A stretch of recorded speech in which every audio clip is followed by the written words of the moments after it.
Bonjour et bienvenue sur ce nouveau tuto photophile. On va parler à nouveau de la retouche avec le tampon sur cette image de ma belle Amber.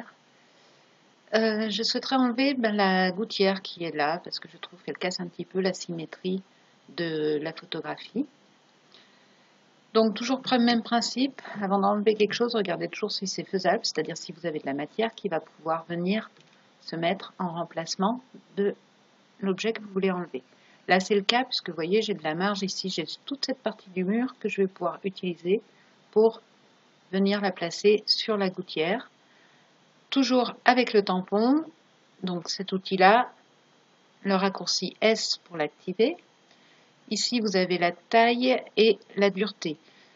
La dureté, c'est assez difficile d'estimer à vue de nez combien il faut. Donc en général, on tourne vers 11-15%. Là, comme il s'agit de motifs géométriques, de briques, je vais monter un tout petit peu ma dureté.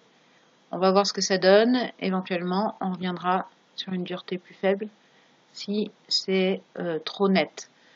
Plus vos objets, de manière générale, sont géométriques et nets, plus vous pouvez monter la dureté, plus au contraire, le sujet est flou, plus vous diminuez la dureté pour avoir un effet de fondu, comme c'est représenté ici. Ça, c'est une forme floue, par exemple, alors que là, j'ai une forme nette. Toujours le même principe, je vais d'abord reconstruire les lignes. On avait fait la même chose dans le tuto sur comment enlever des personnages indésirables. On avait enlevé des personnages sur un ponton.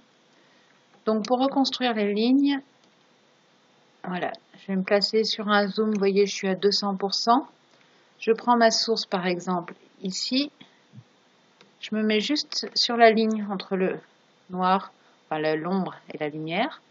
Et je vais venir la placer ici en faisant bien attention à ne pas me décaler. C'est-à-dire là, je suis trop bas. Vous voyez, il faut vraiment que je vienne au bon endroit. Si je ne suis pas au bon endroit, j'annule et je recommence. Là, voilà, je clique et je laisse enfoncer. Vous voyez, je reproduis ma ligne.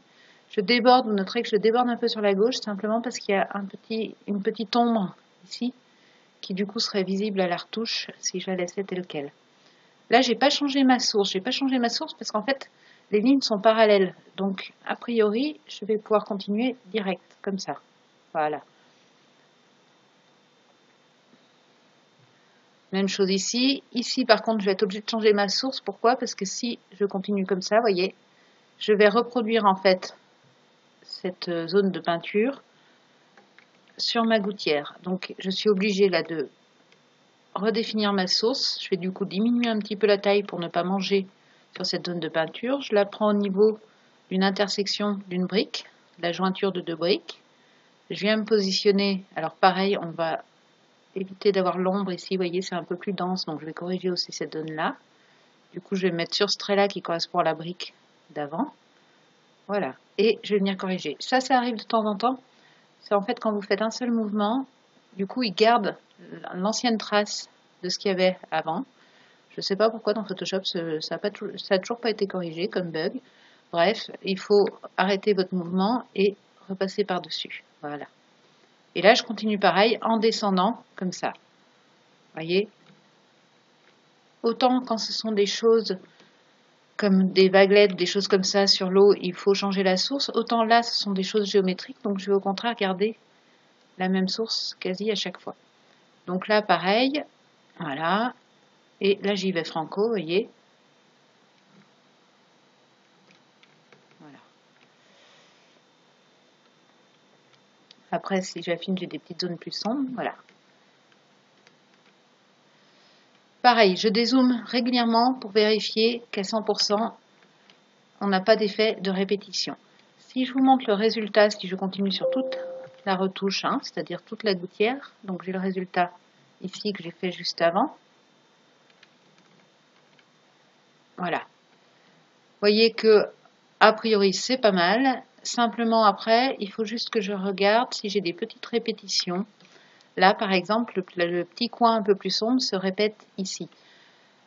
Dans ce genre de motif, on va pas avoir beaucoup de difficultés. Il suffit simplement d'éviter, voilà, une répétition que l'œil va repérer.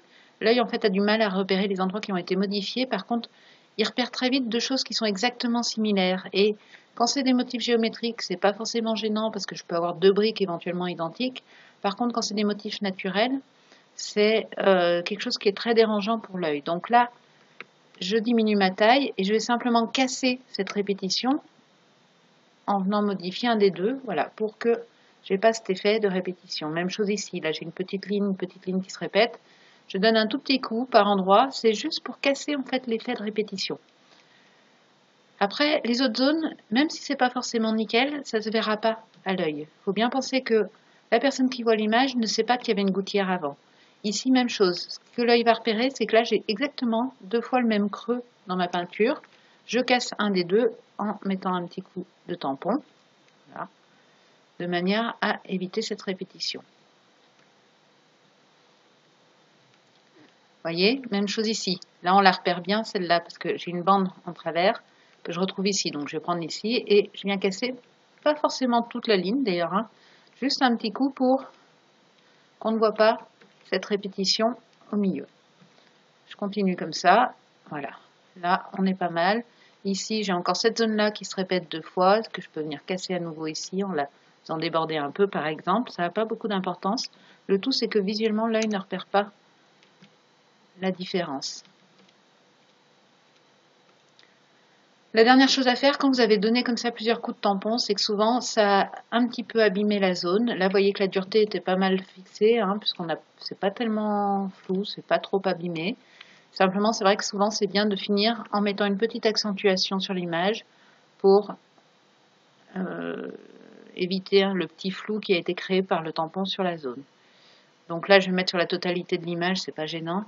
On va mettre 43% avec un rayon de 1. Voilà. Voilà, à partir de là, notre image, vous voyez, je n'ai plus de gouttière et a priori pour quelqu'un qui ne sait pas qu'il y en avait une, ça ne se voit pas. Si, là je vois que j'ai encore 2 petites retouches, vous voyez, c'est pareil, c'est la répétition que j'ai vue. Donc je viens casser une des deux, voilà. J'espère que ce tuto vous aura plu. Je vous invite à vous abonner pour avoir les prochains tutos de Photofill. Je vous invite aussi et surtout à mettre des commentaires, à nous dire aussi qu'est-ce que vous souhaiteriez voir comme tuto. Est-ce qu'il y a d'autres logiciels qui vous intéressent, par exemple Photoshop Element, Photofiltre? On tiendra compte de vos commentaires dans les prochains tutos, donc n'hésitez pas à nous faire part de vos envies et de vos besoins. Bonne journée et à bientôt sur les tutos de Photofill.